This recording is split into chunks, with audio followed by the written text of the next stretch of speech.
it's already here. You feel it, don't you? You feel it. This claps.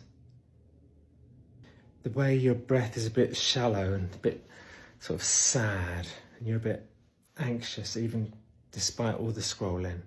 It's not really, you feel like the walls are closing in on you a bit. Do you feel that? Do you feel a little mentally ill? Your instinct is right. It's hard to say this. It's going to drive you insane, some of you, to hear this, but I'm giving this to my loyal people that have been there since the beginning for me, are going to get this first. It's going to be on Patreon now. And it's not for everyone. I can't stress that enough. What I'm going to tell you is not for everyone. It's not for everyone.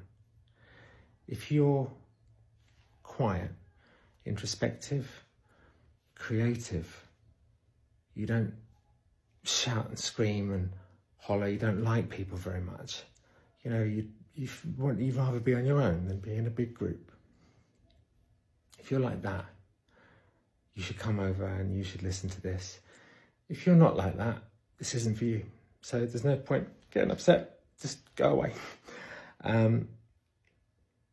Okay, I'm going to hop over now. See some of you in a minute.